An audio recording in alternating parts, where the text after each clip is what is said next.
మంచిది పిల్లలు, కొద్ది నిమిషాలు దేవుని మాటలను ధ్యానం చేద్దాం. మన పరిశుద్ధ గ్రంథము నుండి నిర్గమాకాండము 23వ అధ్యాయము పిల్లల 6వ వచనాన్ని నేను చదువుతున్నాను. 6వ వచనాన్ని 23వ అధ్యాయము 16వ వచనాన్ని నేను చదువుతున్నాను.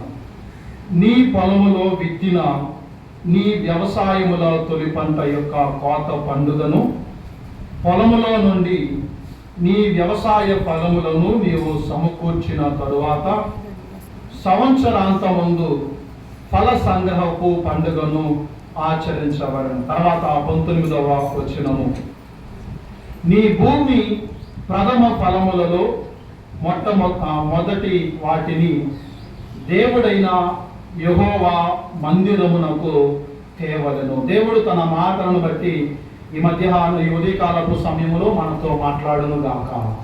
ఆమేన్. హల్లెలూయా. మంచిది పిల్లలు, ఈరోజు మనము ప్రత్యేకముగా కోత పండుగల గురించి మనము తెలుసుకోబోతున్నాం. ఇది ఇప్పుడు కూడా ఇంతవరకు నేను చెప్పలా, నేను ఫస్ట్ టైం చెప్పబోతున్నాను దీన్ని. కాబట్టి చాలా జాగ్రత్తగా కొద్ది నిమిషాలు విందాం. ఎందుకంటే ఇప్పటి వరకు దాదాపుగా నేను 7 సంవత్సరాలు సర్వీస్ చేసిన, ఇంతకు ముందు కానీ ఇప్పుడు కానీ ఎప్పుడు కానీ దీని గురించి నేను ఎప్పుడు చెప్పాల. కానీ ఇది సందర్భం కాబట్టి మనము తెలుసుకోవాలి, దీని గురించి మనము చెప్పుకోవాలి. ఎందుకంటే ఇవ్వటం గురించి కానీ లేకపోతే డబ్బుల గురించి కానీ వాటి గురించి చెప్పడానికి ఎప్పుడు కూడా నాకు మనస్సు అనేటువంటిది రాదు. నేను ఆ తీర్మానం చేసుకున్నాను. ఆ తీర్మానం ప్రకారము ఆ నిర్ణయాన్ని బట్టి నేను జీవిస్తూ ఉన్నాను. ఎందుకంటే ఒకవేళ డబ్బు డబ్బు డబ్బు అని దాని వెనకాల పరిగెడితే అది ఏం చేస్తుందంటే అది మరణ తరుగుతుంది, కానీ అది ఏమాత్రం కూడా మన దగ్గరికి రాదు. కాబట్టి దేవుని పరిచర్యలో మనం వెళితే దేవుడే మనకి సహాయం చేస్తాడన్న ఆలోచన బట్టి వెళుతున్నాను. కానీ సందర్భం వచ్చింది కాబట్టి పిల్లరా, కొన్ని విషయాలు వాక్యంలో నుండి దీనిని నేను మీకు తెలియచేయాలని చెప్పాలని ఆశపడుతున్నాను. చూద్దాం. దేవుని మాటలను మనము జ్ఞాపకం చేసుకుంటూ వెళితే, కోత పండుగ అనేటువంటిది ప్రతి ఒక్కరు కూడా చేసుకుంటాం. అది క్రైస్తవ మతం కాదు, హిందూ మతం కాదు, ముస్లిం మతం కాదు, బౌద్ధ మతం కాదు. ఎవరైనా కూడా పిల్లరా, ప్రతి ఒక్కరు కూడా ఈ కోత పండుగ అనేటువంటి దానిని జరిపించుకుంటారు. దీనికి రకరకాలైనటువంటి పేర్లు ఉన్నాయి. కొంతమంది కోత పండుగ అంటారు, కొంతమంది ప్రథమ ఫలములు పండుగ అంటారు, కొంతమంది కృతజ్ఞత పండుగలు అంటారు, తర్వాత మొదటి పంట అని పిలుస్తారు. తర్వాత మనం చదువుకున్న 16వ వచనములో కూడా ఫల సంగ్రహపు పండుగ అని పిలుస్తారు. ఇలా రకరకాలుగా దీనికి పేర్లు పెట్టబడి దీనిని జరిగిస్తూ ఉంటారు. అయితే దీనిని అసలు ఎందుకు జరిగించుకోవాలి, ఎవరు దీనిని చేయమని లేఖనాల ద్వారా మనకి తెలియచేస్తున్నాడు అంటే, నా వైపు చూడండి, మీకు కొన్ని మాటలు తెలియచేస్తాను. కొండలలో లోయలలో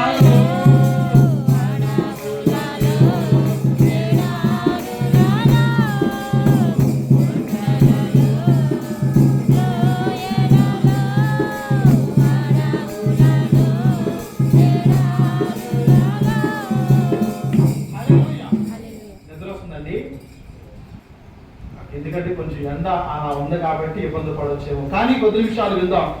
దేవుని మాటలు మనం చూద్దాం పిల్లల. ఇశ్రాయేలు చరిత్ర గురించి మనము జ్ఞాపకం చేసుకుంటే ఇశ్రాయేలు గురించి మాటలను తెలియచేస్తాడు. ఏమంటాడంటే, ఇశ్రాయేలు ప్రజలు అనేటువంటి వారు ఐగుప్తు దేశంలో ఉన్నప్పుడు వాళ్ళకి పంటలు పండించడం చేత కాదు. వాళ్ళు ఏం చేసేవాళ్ళు తెలుసా? ఏం చేసేవాళ్ళు అండి? ఇటుకలు తయారు చేసేవాళ్ళు.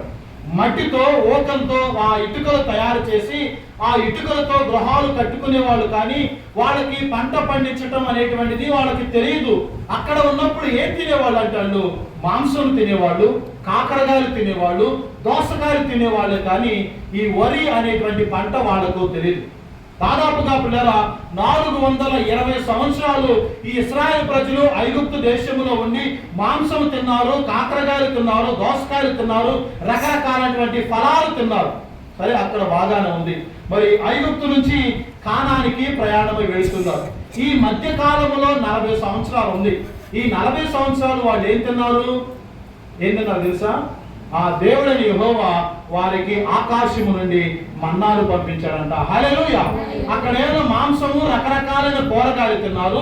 ఈ మధ్యలో వచ్చేసరికి ఈ 40 సంవత్సరాలు ఎడారిలో లేకపోతే వారు ప్రయాణం చేస్తున్న 40 సంవత్సరాలు వాళ్ళు ఏం తిన్నారంటే పిల్లరా, వాళ్ళు దేవుడు పంపించినటువంటి మన్నాను తిన్నారు. ఇక్కడ వరకు బాగానే ఉంది, అక్కడ సంతోషంగా ఉన్నారు, ఇక్కడ కూడా సమృద్ధిగా ఉన్నారు. ఇప్పుడు వీళ్ళందరూ కూడా కానాను దేశానికి వెళ్ళారు. ఇప్పుడు ఏం తినాలి? అక్కడికి వెళితే దేవుడు అక్కడ 3 రకాలైనటువంటి ఫలాలు ఇచ్చాడు. దాని గురించి మీకు చెప్పారు.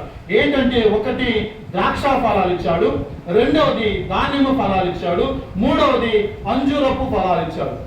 ద్రాక్ష ఫలాలు, దానిమ్మ ఫలాలు, అంజూరపు ఫలాలు ఇచ్చారు. ఈ ఫలాలతో కడుపు నిండుతుందా? ఈ ఫలాలు తిని వారు జీవించగలరా? ఆ పండ్లు తిని ఎంతకాలం వరకు వారు జీవించగలరు అని దేవుడు ఆలోచన చేసి వాళ్ళందరినీ ఒక చోటకి పిలిచాడు. అయ్యా, ఇట్లా బాబు, మీకు వరి ఎట్లా నాటించాలో, ఎలా పంట పండించాలో, మీరు తినడానికి ధాన్యాన్ని ఎలా సమకూర్చుకోవాలో నేను చెబుతాను, కాబట్టి మీరు నా దగ్గరకు రండి అని చెప్పి పిలిచిన తర్వాత వీళ్ళందరూ కూడా వస్తారు. అప్పుడు మోషే గారు దేవుని యొక్క సన్నిధిని నిలబడి ఏమంటాడంటే, అయ్యా, మీరు వరి నాటాలి, ఎలా నాటాలో దేవుడు నేర్పించాడు. అయ్యా, మీరు నీళ్లు పెట్టాలి, ఎలా నీళ్లు పెట్టాలో మీకు దేవుడు నేర్పించాడు. తర్వాత మీరు పాదులు చేయాలి, ఎలా పాదులు చేయాలో దేవుడు వారికి నేర్పించాడు. తర్వాత అలానికి ఎరువులు వేయాలి, ఎలా దేవుడు ఎరువులు వేయాలో కూడా వాళ్ళకి నేర్పించాడు. దాన్ని కోత కొయ్యటము, దానిని దంచుకోవటము, దానిని తీసుకుని వెళ్ళి ఇంట్లో తినటము అన్నీ కూడా ఎవరు నేర్పించాడంటే దేవుడని యెహోవా నేర్పించాడు. హల్లెలూయా. ఇవన్నీ కూడా కల్పితాలు కాదు. మనం చదువుకున్నటువంటి 23వ అధ్యాయంలోని మనం చదువుకుంటూ పైకి వెళితే మనకి ఈ విషయాలన్నీ కూడా తెలుస్తాయి పిల్లలు. దేవుడైన యెహోవాయే స్వయంగా వాళ్ళకి పంట వేయటము, కొయ్యటము, దంచటము, తినడము అన్ని కూడా దేవుడు వాళ్ళకి నేర్పించి ఏమని చెప్పాడు తెలుసా? 16వ వచనం అన్నాడు. ఏమనంటున్నాడంటే, నీవు పొలములో విత్తిన నీ వ్యవసాయముల తొలి పంట యొక్క కోత పండుగను, పొలములో నుండి నీ వ్యవసాయ ఫలములు నీవు కూర్చుకున్న తర్వాత సంవత్సరాంతమున ఫల సంగ్రహ పండుగను ఆచరించవలెను. హల్లెలూయా.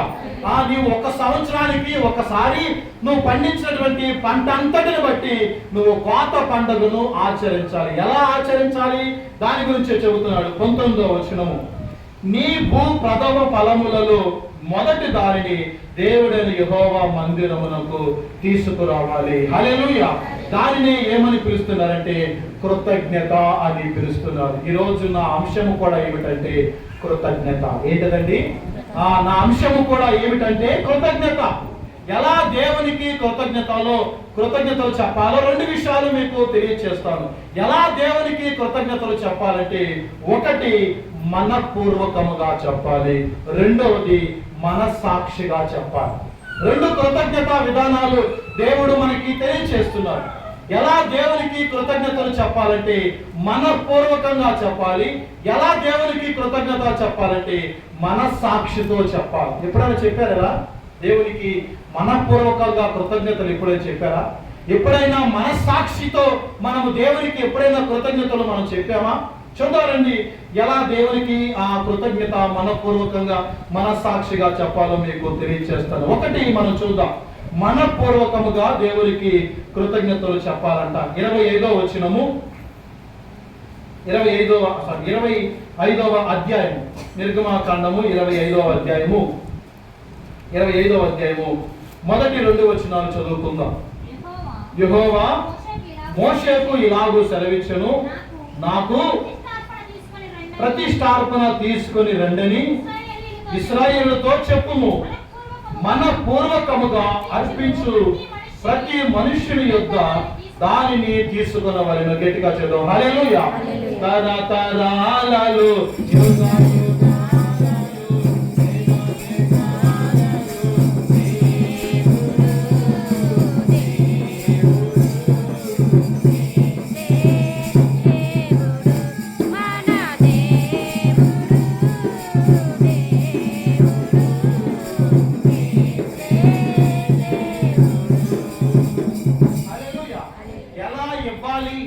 తీసుకురావాలంటే కృతజ్ఞత కృతజ్ఞత చెప్పేటప్పుడు పిల్లరా దేవుడు మనలో చూసేది ఏమిటంటే మనపూర్వకంగా మనం ఇస్తున్నామా లేదా. చూడండి, అక్కడ అంటున్నాడు, నాకు ప్రతిష్టార్పణ తీసుకొని రండని ఇశ్రాయేలుతో చెప్పు. వాళ్ళు దానిని ఎలా తీసుకురావాలంటే మనపూర్వకముగా దానిని తీసుకురావాలి. ఏమిటి మనపూర్వకముగా అంటే పిల్లరా, మనపూర్వకముగా అంటే అర్థం ఏమిటంటే ఇష్టపూర్వకముగా లేకపోతే హృదయపూర్వకముగా ఇవ్వటాన్ని ఏమని పిలుస్తారంటే మనపూర్వకముగా అని లేఖనాలు మనకి తెలియజేస్తున్నాయి. అయితే కలిగిన దానిలో పిల్లరా మనము ఎంత ఇస్తున్నామో అనేది గొప్ప కాదు. కలిగిన దానిలో మనము ఎంత ఇస్తున్నామో దేవుడు మనల్ని చూడడు, కానీ ఎలా ఇస్తున్నామో మాత్రమే దేవుడు అది మాత్రమే చూస్తాడు. హల్లెలూయా. ఎంత ఇస్తున్నాము అనే దాన్ని పక్కన పెట్టండి, కానీ ఎలా ఇస్తున్నాము అనే విషయాన్ని దేవుడు మన నుండి చూస్తాడు. దేవుడు ఇవ్వటం అనేటువంటిది కూడా ఖచ్చితంగా చెప్పేటువంటిది కాదు. ఇష్టమైతే ఇవ్వటమే, లేకుంటే లేదు. చాలా మంది పిల్లరా ఏమని చెబుతూ ఉంటారంటే, అయ్యా నువ్వు ఇవ్వకపోతే నీకేమొస్తుందంటే శాపం వస్తుందంటారు. అయ్యా నువ్వు ఇవ్వకపోతే నీకేమొస్తుందంటే రోగం వస్తుందంటారు. నువ్వు ఇవ్వకపోతే నీ కుటుంబానికి సంతోషం కలదంటారు. లేకపోతే నీ బిడ్డలకు ఆనందం కలగదు నీవు ఇవ్వకపోతే అని చెబుతారు. అవన్నీ కూడా అబద్ధాలు. దేవుని బిడ్డలు, ఇవ్వకపోతే రోగం కలగదు, ఇవ్వకపోతే మన కుటుంబానికి నెమ్మది కలగదు, ఇవ్వకపోతే మనకి శాపము అనేటువంటిది మన జీవితంలో ఎప్పుడు రాదు. ఎందుకో తెలుసా, దేవుడు ఏం చెబుతున్నాడంటే ఇవ్వకపోతే నీకు శాపం వస్తుందని ఎక్కడ కూడా ఆయన చెప్పాడండి. పరిశుద్ధ బైబిల్ గ్రంథంలో నీవు ఇవ్వకపోతే నీకు శాపం వస్తుంది, నువ్వు ఇవ్వకపోతే రోగం వస్తుంది, నువ్వు ఇవ్వకపోతే నెమ్మది కలగదు, నీవు ఇవ్వకపోతే నీవు నాశనం అయిపోతావని ఏ బైబిల్లో చెప్పలా. నా బైబిల్లో అయితే చెప్పలా. మీ బైబిల్లో చెప్పుందా? అలా చెప్పాడండి. నా బైబిల్లో అయితే అలా చెప్పలా. ఏ బైబిల్లో కూడా అలా చెప్పడు. ఒకవేళ ఏ సేవకుడన్నా అది చెబితే అది ముమ్మాటికి పొరపాటు. ఎందుకో తెలుసా, దేవుని లేఖనాలు సెలవిస్తున్నవి మనపూర్వకంగా నువ్వు ఇస్తే ఇవ్వాలి, అంతేగాని దాన్ని బలవంతంగా లాక్కొని తీసుకోవటం అనేటువంటిది దేవుడు చెప్పినటువంటి మాటలు ఎన్నటికీ కానే కాదు. అయితే ప్రియమైనటువంటి దేవుని బిడ్డలారా, పరిశుద్ధ బైబిల్ గ్రంథంలో మీకు ఒక స్త్రీ గురించి చూపిస్తాం. చూద్దారండి. యోహాను సువార్త 12వ అధ్యాయము. యోహాను సువార్త 12వ అధ్యాయము 3వ వచనం నుండి కొన్ని మాటలు మనం చదువుకుందాం. అప్పుడు మరియా మిక్కిలి విలువగల జటామాంసి అత్తరు ఒక సేరున్నర ఎత్తు తీసుకొని యేసు పాదాలకు పూసి తన తల వెంట్రుకలలో ఆయన పాదములను తుడిచెను. ఇల్లు ఆ అత్తరు వాసనతో నిండెను. ఆయన శిష్యులలో ఒకడు అనగా ఆయనను అప్పగింపనైన ఇస్కరియోతు యూదా ఈ అత్తరెందుకు 300 దేనారములకు అమ్మి పేదలకు ఇవ్వవలెనని చెప్పాను. హల్లెలూయా. చాలా జాగ్రత్తగా మాటలు వినండి పిల్లరా. మనపూర్వకముగా ఎలా చేసిందో ఈ స్త్రీ గురించి మనకు చెబుతున్నాడు. మరియా అనేటువంటి ఒక ఆమె ఉన్నది. ఆమె ఏం చేసిందంటే, ఒకరోజు యేసుక్రీస్తు వారు ఒక ఇంట్లో కూర్చుని భోజనం చేయటానికి ఆయన సిద్ధపడబోతున్నప్పుడు ఈమెం చేసిందంటే గబగబ పరిగెత్తుకుంటూ వచ్చి ఒక చేసాలో పిల్లల అత్తరు తీసుకొచ్చి ఆయన పాదాలు కడిగిందంట. గట్టిగా చదువు హల్లెలూయా. ఆ అత్తరు తీసుకొచ్చి ఏం చేసిందంటే ఆయన పాదాలు కడిగింది. అప్పుడు అక్కడ ఉన్నటువంటి యోధ ఏమన్నాడంటే, అమ్మా ఎందుకు దీన్ని వృధా చేస్తావు? అది చాలా విలువ కలిగింది. ఎంతో తెలుసా, అక్కడ రాస్తాడు చూడండి 5వ వచనము. ఈ అత్తరెందుకు 300 దేనారములకు అమ్మమన్నాడు. 300 దేనారాలు అంటే కింద దాని గురించి రాశారు చూడండి. ఇది ఇంచుమించు 150 రూపాయలు కావచ్చు. 150 రూపాయలు అంటే ఈరోజు మనకి చాలా సింపుల్ అనిపించింది, కానీ ఆ రోజుల్లో 150 రూపాయలు అంటే ఎంత విలువ పిల్లరా. ఆ స్త్రీ ఈ 150 రూపాయలు ఉంటే కాలు మీద కాలు వేసుకుని కూర్చుని తినొచ్చు. ఆ స్త్రీ ఈ 150 రూపాయలు ఉంటే ఎవరి దగ్గరికి వెళ్ళి చేయి చాచి అడగాల్సినటువంటి పరిస్థితి రాలేదు. ఈ స్త్రీ ఈ 150 రూపాయలు ఆమె దగ్గర ఉండుంటే ఎవరి దగ్గరకు కూడా వెళ్లకుండా హ్యాపీగా సంతోషముగా బ్రతికినంత కాలము సంతోషంగా బ్రతికి ఉండొచ్చు. కానీ ఆమె ఏం చేసిందంటే మనపూర్వకముగా, హృదయపూర్వకముగా, ఇష్టపూర్వకముగా ఆ 150 రూపాయలు ఖరీదు చేసేటువంటి ఆ అత్తరు తీసుకొచ్చి యేసు పాదాలను కడిగిందంట. హల్లెలూయా. నిజముగా ప్రియులారా, ఆమెకు ఉన్నటువంటి కృతజ్ఞత మనసును మనం జ్ఞాపకం చేసుకోవాలి. ఆమె ఇస్తున్న దానిని దేవుడు చూడలేదు, కానీ ఆమె చేసిన కార్యాన్ని దేవుడు లక్ష్య పెట్టాడండి. హల్లెలూయా. ఆ అత్తరును యేసుక్రీస్తు చూడలా. ఎవడు చూశాడయ్యా అంటే విలువ తెలిసిందే, డబ్బుల గురించి వస్తున్నాడే యోధ, వాడికి మాత్రమే దాని గురించి చూశాడు. వాడు చూసింది ఏమిటంటే ఆ స్త్రీ మనస్సును చూడలేదు, కానీ ఆ డబ్బుల విలువ, దాని రేటు విలువ చూశాడు. కానీ యేసుక్రీస్తు వాడు ఏం చేశాడో తెలుసా? ఆ డబ్బుల గురించి ఆయన చూడాల. ఏం చూశాడు? ఆమె మనపూర్వకంగా చేస్తుందా, ఇష్టపూర్వకంగా చేస్తుందా, హృదయపూర్వకంగా చేస్తుందో లేదో అది మాత్రమే ఆయన చూశాడు. దేవుడు ఈరోజు మనం ఇచ్చేటువంటి ప్రతి రూపాయి కూడా, లేకపోతే ఈరోజు మనం ఇచ్చేటువంటి ప్రతి కానుకను దేవుడు చూడడు. అది ఇష్టపూర్వకంగా మనము ఇస్తేనే చూస్తున్నటువంటి దేవుడు పిల్లల మన హృదయాన్ని చూస్తాడు అనేటువంటి విషయాన్ని మనము జ్ఞాపకం చేసుకోవాలి. అట్టి హృదయము మనకి ఉండాలి. అదే కదా మనం చెప్పుకుంటున్నాం. మనము కృతజ్ఞతలు చెల్లించేటప్పుడు మనలో ఉండాల్సినటువంటి మొట్టమొదటి క్యారెక్టర్ ఏమిటంటే మన పూర్వకము అనేటువంటిది మనకు ఉండాలి. చాలా మంది కూడా అట్టి కృతజ్ఞత మనసు లేకుండా పోతూ ఉంటాం. ఒక రాజు ఉన్నాడు, చాలా జాగ్రత్తగానండి. ఒక రాజు ఉన్నాడు. ఆ రాజు చాలా యథార్థంగా ఉంటాడు, చాలా నీతిమంతుడుగా ఉంటాడు. ఎవడైనా తప్పు చేస్తే ఆయన ఏం చేస్తాడంటే, ఆయన దగ్గర 10 కుక్కలు ఉన్నాయి, 10 ఊర కుక్కలు ఉన్నాయి. ఆ 10 కుక్కలను ఏం చేస్తాడంటే, ఫలానా వాడు తప్పు చేశాడు అని తెలిస్తే ఆ 10 ఊర కుక్కలు వాడి మీద పొందుతాడు. ఆ 10 ఊర కుక్కలు ఏం చేస్తాయంటే వాడు పీకేసి చంపేస్తాడు. ఒకరోజు మంత్రి గారు తప్పు చేశాడు. మంత్రి గారు తప్పు చేస్తే, మంత్రి అయినా ఎవరైనా కూడా చేసిన తప్పును బట్టి శిక్షించాలి. ఈ రాజుగారు ఏం చేశాడంటే, మంత్రి నువ్వు తప్పు చేశావు కాబట్టి నువ్వు కూడా శిక్షకు పాత్రుడు అన్నప్పుడు మంత్రి గారు అన్నాడయ్యా, సరే నువ్వు చెప్పినటువంటి శిక్షకు నేను అంగీకరిస్తాను, కాబట్టి నాకు ఒక 10 రోజులు గడువు ఇవ్వండి. 10 రోజులు గడువిస్తే 11వ రోజు వచ్చి ఈ శిక్షను నేను అమలు పరుచుకుంటాను అని చెప్పి 10 రోజులు గడువు తీసుకుని ఇంటికి వెళ్ళాడు. ఇంటికి వెళ్ళిన తర్వాత 10 రోజులు గడిచిపోయాయి. గడిచిపోయిన తర్వాత వచ్చాడు. రాజుగారు అన్నాడు, అరే మంత్రి గారు వచ్చాడు, ఆయన చేసిన తప్పును బట్టి ఆయనకి శిక్ష విధించానని చెప్పి ఒక పెద్ద మీటింగ్ ఏర్పాటు చేసి, ఆ మీటింగ్ లో చుట్టూ జనం ఉన్నారు, మధ్యలో గ్రౌండ్ ఉంది. ఆ మంత్రిని మధ్యలో నుంచోబెట్టాడు. 10 ఊర కుక్కలని ఒక్కసారిగా మంత్రి మీదకి వదిలిపెట్టగానే పిల్లరా ఆ 10 ఊర కుక్కలు పరిగెట్టుకుంటూ వెళ్ళి ఏం చేసి తెలుసా? ఈ మంత్రి గారు కాళ్ళ దగ్గరికి వెళ్ళి కూర్చున్నాయంట. హల్లెలూయా. గట్టిగా చూద్దాం. హల్లెలూయా. చూడండి, ఈ 10 ఊర కుక్కలు ఏం చేశాయంటే పరిగెట్టుకుంటూ వెళ్ళి మంత్రి గారు కాళ్ళ దగ్గర కూర్చుని ఆ మంత్రి గారు కాళ్ళు చేతులు నాకుతున్నాయంట. చుట్టుపక్కల ప్రజలు కానీ రాజుగారు కానీ చూసి ఆశ్చర్యపోయి, మొన్న చూస్తే ఎవడో తప్పు చేస్తే ఈ 10 కుక్కలు చంపేసే కదా, నిన్ను చూస్తే వేరే వాడు తప్పు చేస్తే ఇదే శిక్ష చేస్తే వాడిని చంపేసే కదా, ఎందుకని మంత్రి గారి దగ్గరికి వెళ్ళి ఇవి కాళ్ళు నాగుతున్నాయి, చేతులు నాగుతున్నాయి, కాళ్ళ దగ్గర కూర్చున్నాయి ఏంటండి చూస్తే ఆయన ఏం చేశాడంటే, రాజుగారు అడిగితే అప్పుడు సమాధానం చెప్పాడు, అయ్యా నేను 10 రోజులు గడువు తీసుకున్నాను కదా, ఈ 10 రోజులు నేను ఏం చేశానంటే రోజు ఆ కుక్కలకు వచ్చి నేను బిస్కెట్ వేసేవాడిని, రోజు ఆ కుక్కలకి నేను నీళ్లు పెట్టేవాడిని, రోజు ఆ కుక్కల దగ్గరకు వచ్చి నేను ప్రేమగా పలకరించేవాడిని, ప్రేమను చూపించేవాడిని, జాలిని చూపించేవాడిని. అప్పుడు అవి ఏం చేశాయంటే నా పట్ల అవి కృతజ్ఞత మనస్సును కలిగి ఉన్నాయి. హల్లెలూయా.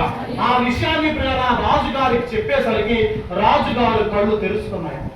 ఆ మంత్రి గారు అంటున్నారు, అయ్యా నేను నీ దగ్గర ఎన్నో సంవత్సరాల నుంచి మంత్రిగా పనిచేస్తున్నా, నీకు ఆపద వస్తే నేను నీకు సహాయం చేశాను, నీ రాజ్యానికి ప్రమాదం వస్తే ఆ ప్రమాదం నుండి ఎలా గట్టెక్కాలో నేను నీకు చూపించాను, నీకు అనేకమైనటువంటి సమస్యలు కుటుంబంలో వస్తే నేను నీకు మార్గాన్ని చూపించి నీ కుటుంబానికి సంతోషాన్ని ఇస్తే కనీసము కుక్కలకు ఉన్నటువంటి విశ్వాసం నీకు లేదా అని చెప్పినప్పుడు పిల్లరా రాజుగారు ఆశ్చర్యపడి తన కళ్ళు 2 తెరుచుకున్నారు. ఎందుకని మాటలు చెప్పారంటే పిల్లరా మన జీవితంలో కూడా కృతజ్ఞత అనే మనసును దేవుడు చూస్తాడు. మనపూర్వకముగా మనము చేసేటువంటి కృతజ్ఞతలను దేవుడు చూస్తాడనే విషయాన్ని మీకు తెలియజేస్తున్నాను. రెండవదిగా చూద్దామండి, త్వరగా మనము ఆ వాక్యాన్ని ముగింపులోకి తీసుకుని వెళదాం. రెండవదిగా ఏమని చెబుతున్నాడంటే, ఒకటి పిల్లల మనం చెప్పుకున్న ఒకటి మనపూర్వకముగా కృతజ్ఞతలు చెప్పాలి. రెండవది ఏమిటంటే మనస్సాక్షితో కృతజ్ఞతలు చెప్పాలి. ఎప్పుడైనా మనము మనస్సాక్షితో కృతజ్ఞతలు దేవునికి చెప్పగలిగాము. మా అయితే దేవునికి పెదాలతో చెప్పుకుంటాం, మా అయితే దేవునికి నోటితో చెప్పుకుంటాం, కానీ హృదయపూర్వకంగా లేకపోతే మన మనస్సాక్షితో దేవునికి ఎప్పుడైనా కృతజ్ఞతలు చెప్పామా? నాకెన్నో మేలులు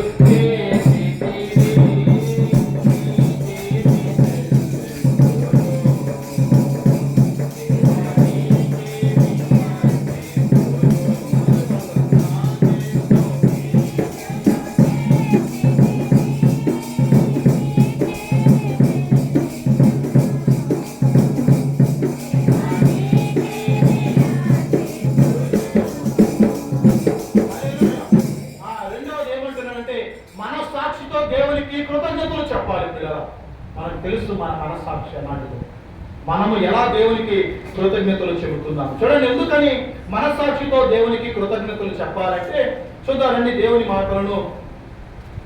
మాటలను మనము చదువుకుందాం.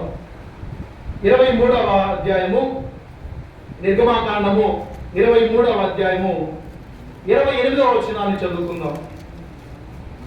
మరియు పెద్ద కందిరీగలను నీకు ముందుగా పంపించదను, అవి నీ ఎదుట నుండి హివ్వీయులను, కనానీయులను, హిత్తీయులను వెళ్ళగొట్టును. గట్టిగా చదువు హల్లెలూయా.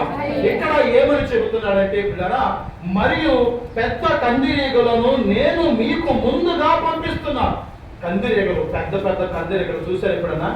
కందిరీగలు ఎంత ఉంటాయి? మా అయితే చిన్న సైజులు లేకపోతే ఎంత సైజులో ఉంటాయి. మరి పెద్ద పెద్ద కందిరీగలు అంటే మనకి ఒకసారి ఆలోచన చేసుకోండి. ఈ పెద్ద పెద్ద కందిరీగలను ఏం చేస్తున్నారంటే, ఇశ్రాయేలు ప్రజలందరూ నడుచుకుంటూ వెళుతుంటే ఆ ఇశ్రాయేలు ప్రజలందరూ ముందు ఈ కందిరీగలు వెళుతున్నాయంట. ఎందుకు వెళుతున్నాయి కందిరీగలు? చాలా చక్కటి ఉదాహరణ. ఈ అధ్యాయాన్ని నేను చదువుతుంటే పిల్లరా చాలా ఆశ్చర్యం వేసింది.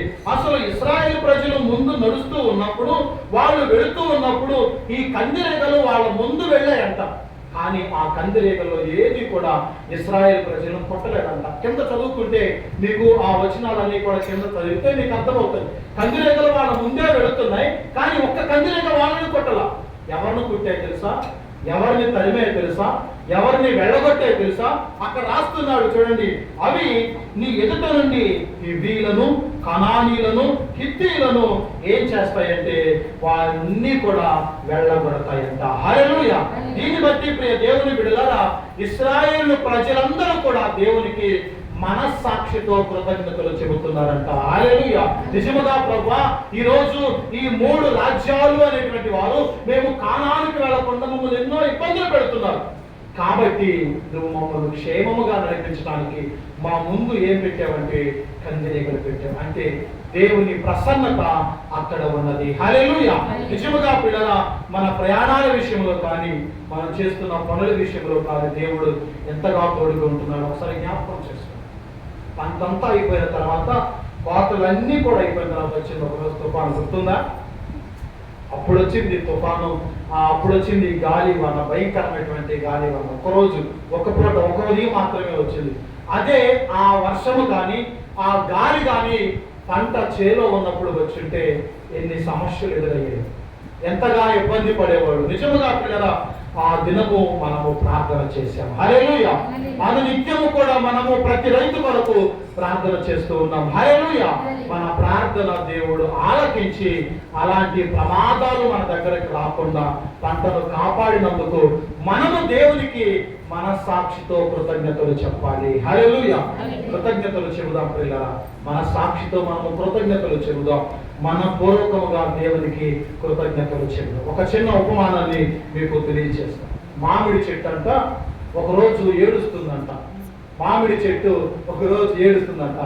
ఎందుకు ఏడుస్తున్నావు మామిడి చెట్టు అని దేవుడు మామిడి చెట్టు దగ్గరకు వచ్చి అడిగితే, అప్పుడు మామిడి చెట్టు అంటుంది, అయ్యా నా ఫలాలు చాలా ఫలాలు ఉన్నాయి, రోజు పిచ్చుకులు వచ్చి తినేస్తాయి, పక్షులు వచ్చి తినేస్తాయి, కాకులు వచ్చి తినేస్తాయి, రకరకాలైనటువంటి పక్షులు నా ఫలాలు అన్ని తినేస్తాయి, కానీ అవి ఎక్కడ కూడా ఇదిగో మామిడి ఫలాలు నేను తిన్నాను, మామిడి చెట్టు చాలా గొప్పదని ఎక్కడ కూడా సాక్ష్యం చెప్పమంటాయి. చదువుతాయండి. పక్షులు మామిడికాయలు తినేస్తున్నాయని, పక్షులు మామిడి పండ్లు తినేస్తున్నాయి, కానీ ఆ పక్షులు ఆ కాయలు తినేస్తున్నాయి, కానీ ఏది కూడా కృతజ్ఞతలు చెప్పట్లేదంట. ఏది కృతజ్ఞతలు చెప్పిందో మీకు తెలుసా? ఏది తెలుసా అండి? కోయిలు చెప్పిందంట. హల్లెలూయా. ఏం చెప్పింది? పక్షులు చెప్పలా. ఏది చెప్పిందంటే కోయిలు చెప్పిందంట.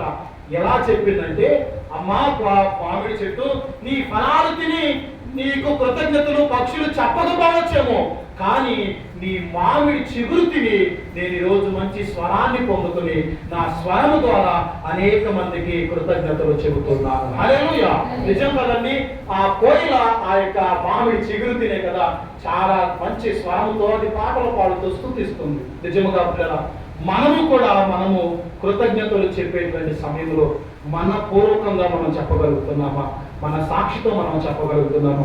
అట్టి కృతజ్ఞత హృదయాన్ని కలిగి జీవించాలని ఈ మాటలు తెలియజేస్తూ ముగిస్తున్నాం. దేవుడు ఇది మాటల చేత మనందరం కూడా బలపరచును గాక. ఆమేన్. తల ఉంచుకుందాం, ప్రార్థన చేద్దాం.